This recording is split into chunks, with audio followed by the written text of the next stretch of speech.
자, 오늘 말씀은 전쟁이 이제 하게 되는 이야기죠. 무슨 내용이냐면 아람은 이스라엘 북쪽 지역에 있는 지금의 시리아 지역에 있는 나라가 아람입니다. 그 나라의 벤하닷이라는 왕이 군대를 모았습니다. 왕 32명과 그와 함께 있고 또 말과 병거들이 있더라 그랬습니다. 그러니까 주변에 아람 왕이 크고 작은 속국들과 더불어서 여러 나라들과 연합을 해서 왕이 32명이나 모였으니까요. 북이스라엘을 칩니다. 예. 말과 병거들을 모아서 올라가서 사마리아를 에워싸고 그것을 치며 그랬습니다. 그래서 북이스라엘 이쪽에 있는 아람 왕 베나닷과 그의 연합군이 치고 내려온 거죠. 사마리아까지 치고 내려옵니다. 이 아람과는 북이스라엘이 계속해서 이제 자손 대대로 이제 싸우게 되는데 나중에 이 아람이 어떻게 멸망하냐면 이 북이스라엘을 멸망시켰던 아스루에 의해서 먼저 멸망하고 그 다음에 북이스라엘 멸망하면서 아람이 멸망하게 됩니다. 하여튼 그런데 이 아람의 베나닷 왕이 그렇게 아합에게 전쟁을 겁니다. 그래서 많은 군대와 연합국이 전쟁을 하러 사마리아에 왔죠. 그런데 2절 말씀 보니까 사마리아를 에워싸고, 이 사마리아가 수도잖아요. 그러니까 수도를 에워쌌다는 얘기는 다른 데는 다 점령하고 수도만 남은 거예요. 그러니까 전력 차이가 큰 거죠. 당연히 연합국 32개의 왕이 모여있는 그 연합국이 힘이 세겠죠. 그래서 아람 왕 베나닷이 마지막으로 사마리아를 남겨놓고 거기서 결사항쟁을 하고 있는 아합에게 사신을 보냅니다. 사자들을 보내요. 그래서 뭐라고 말합니까? 참 치욕적인 얘기를 하죠. 3절에 내 은금은 내 것이고 내 아내들과 내 자녀들이 아름다운 자도 내 것이라. 이제 너는 이제 멸망할 것이다. 이 땅은 내 것이 될 것이다. 그래서 내 은금도 내 것이 되고 내 아내들도 내 것이 되고 내 자녀들도 내 것이 되고 그 중에서 이제 아리따운 것들은 다 내 것이다. 이렇게 말합니다. 그러니까 내가 여기를 점령할 것이다. 그렇게 이야기를 합니다. 그랬더니 4절에 이 치욕스러운 말에 아합이 수긍을 합니다. 모질이 같죠? 예, 이스라엘의 왕이 대답하여 말하기를 내 주 왕이여 왕의 말씀같이 나와 내 것은 다 왕의 것입니다. 이렇게 이야기합니다. 예, 그렇습니다. 예, 우리나라 다 왕의 것이 맞습니다. 그 사신의 말을 수긍을 합니다. 그 수긍했다는 이야기를 이 사신이 듣고 자기 진영이 돌아가서 베나닷 왕에게 이야기합니다. 그랬더니 그 이야기를 듣고 바로 다음 날 또 사신을 보내는 거예요.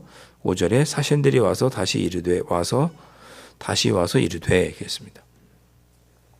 베나닷이 이르노라 내가 이미 내게 사람을 보내어 말하기를 너는 내 은금과 아내들과 자녀들을 내게 넘기라 하였거니와.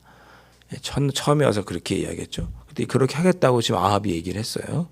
4절에서 그런데 6절에 보니까 내일 이맘때 내가 신하들을 내게 보내리니 그들이 내 집과 내 신하들의 집을 수색해서 내 눈이 기뻐하는 것 아름다운 보석 아름다운 내 아내들 중에 내 아름다운 아내 자녀들 중에 내 아름다운 자녀들은 내일 내가 잡아가겠다. 그렇게 6절에서 말합니다.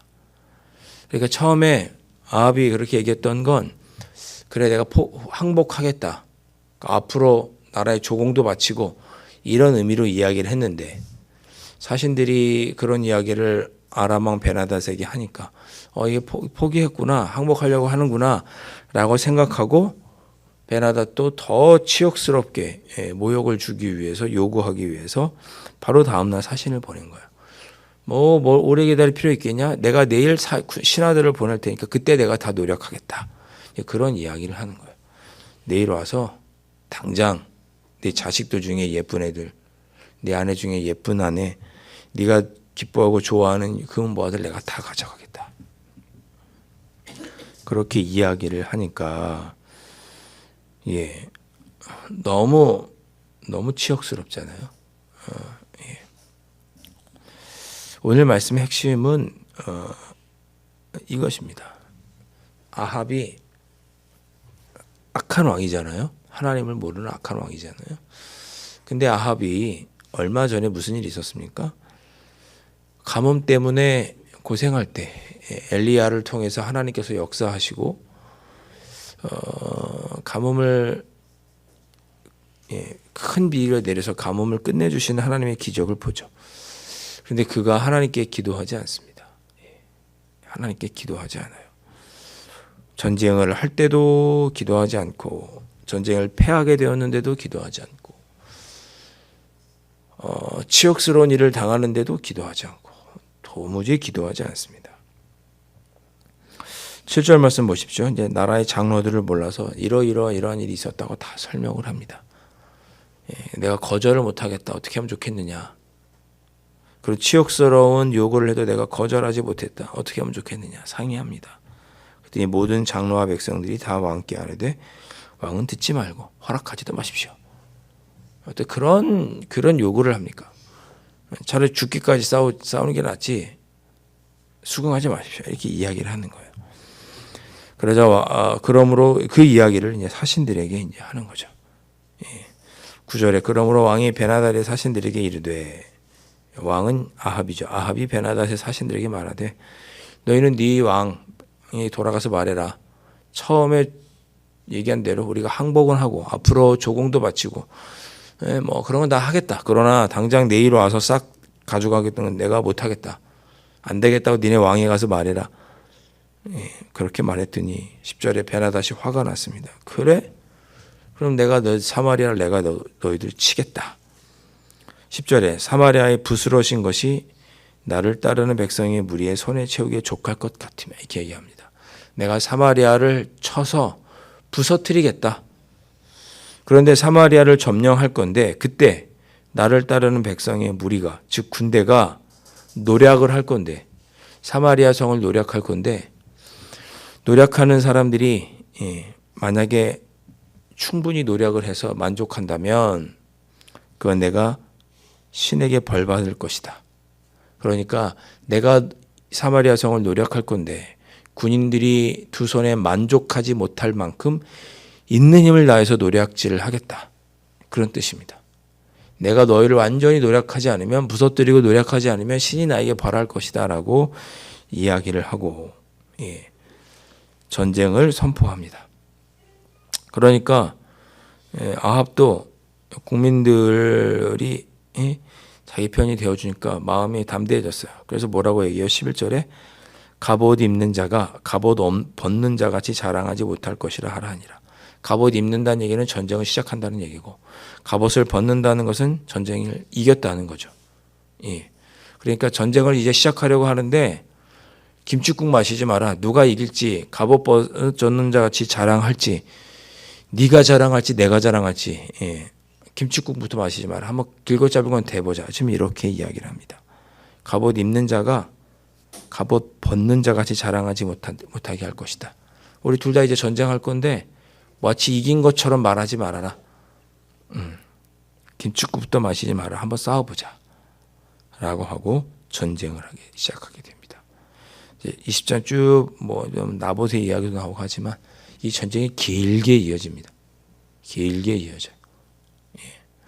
1차적으로 짧게 싸웠다가 나중에 아람과 하나님의 도우심으로 이겼는데 아람 왕과 또 화친을 맺고 그다가 3년 뒤에 또다시 전쟁을 하고 그때 여호사밧 왕이 등장하고 이런 일이 쭉 있으면서 이스라엘은 계속해서 아람과 적대적인 관계에 놓이게 됩니다. 오늘 이야기의 핵심은 뭐냐? 그럼에도 불구하고 아합은 하나님께 기도하지 않더라.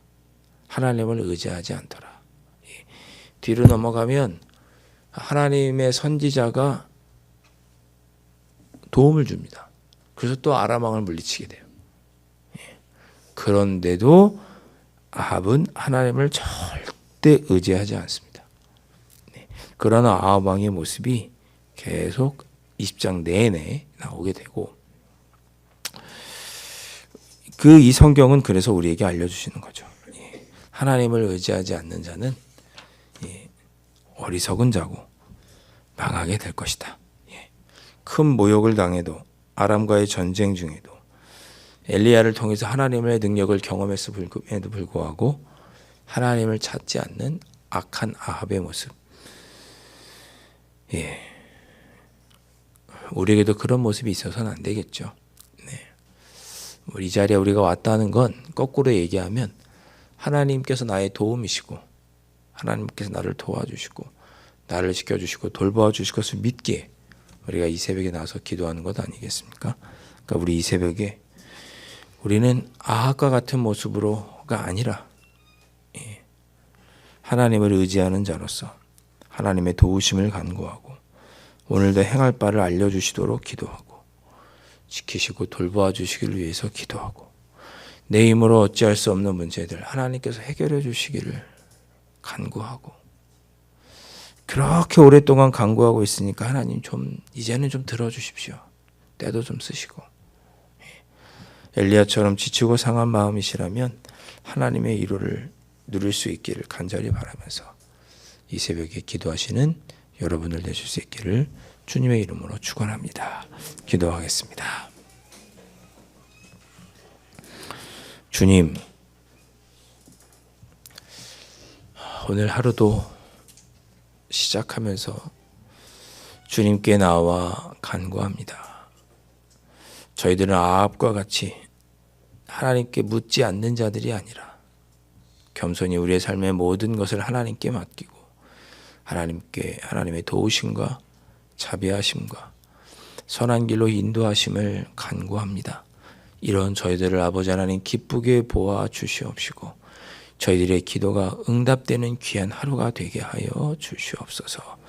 아버지 하나님, 너무나 오랫동안 기도하고 있는 기도의 제목들이 있습니다. 주님, 이제는 좀 응답하여 주시옵소서.